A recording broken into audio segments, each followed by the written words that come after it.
city of Munich in Germany's southern province Bavaria is home to the nation's biggest and most successful football club, Bayern Munich, or as we'll be calling them going forward, Bayern München.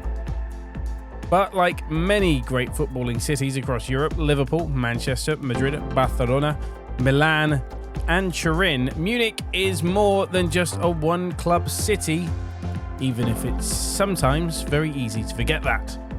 Bayern are the all-conquering giants of German football, multiple-time European champions and Bundesliga dominators, yet they weren't the first München club or Munich club to lift the Bundesliga title. That honour goes to their neighbours and former city rivals, although they haven't been in the same league for a very long time now, TSV 1860 München.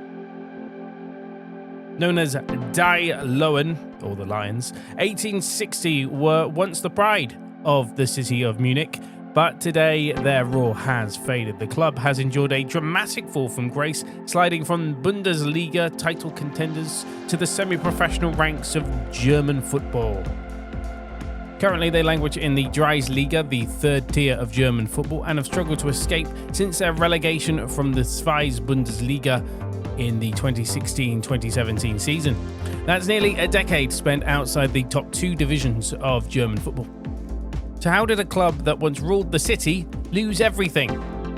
The story begins with promise. As a founding member of the Bundesliga in 1963, 1860 enjoyed a golden era in the 60s, winning the DFB Pokal in 1964, the German equivalent of the FA Cup, the Bundesliga title in 1966, see, it wasn't just all England, and finishing runners-up in 1967. But even during these glory years, cracks were forming. Financial strain, inconsistent leadership, and a lack of long-term planning would eventually haunt the club. Fast forward all the way to the 2000s, and ambition once again outpaced reality. In 2005, 1860 moved into a new stadium, the Allianz Arena, which they co-owned with Bayern. The move was supposed to propel the club back towards the top, but the financial demands of operating such a modern stadium, or 50% of operating such a modern stadium, proved overwhelming.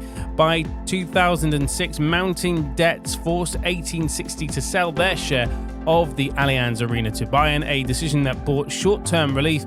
It symbolized their diminishing power in German football. Desperate for a lifeline, the club turned to outside investment.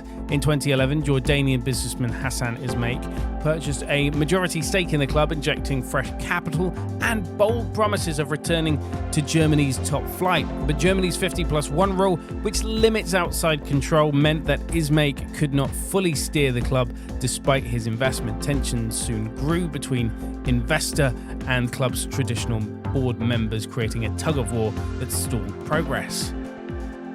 Instead of stability, chaos followed. Presidents, sporting directors and managers came and went in quick succession. Transfer policies were inconsistent, with expensive signings failing to deliver results each season with new promises, and ended with more disappointment. The 2016-2017 campaign proved disastrous after a poor season in the Zweite Bundesliga. 1860 were forced into a relegation playoff, which they lost.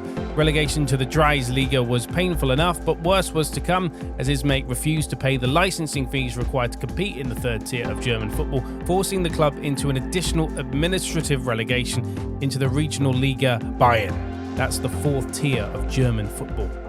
It was humiliation for a club that once stood atop the German football pyramid, and yes, in their darkest moment, something remarkable happened. The Lions returned to their traditional home, the Stadion Grunwalder, leaving the Allianz Arena behind. The move, while financially modest, reignited a sense of identity. Supporters packed the smaller ground, showing loyalty that decades of failure could not extinguish.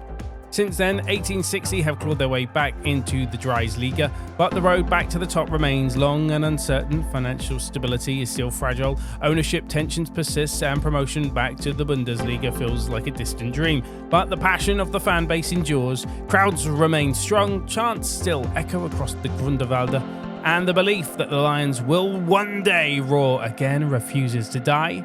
The downfall of 1860 München is more than just a football story. It's a cautionary tale about the dangers of overambition, financial mismanagement, and the delicate balance between traditional and modern investment.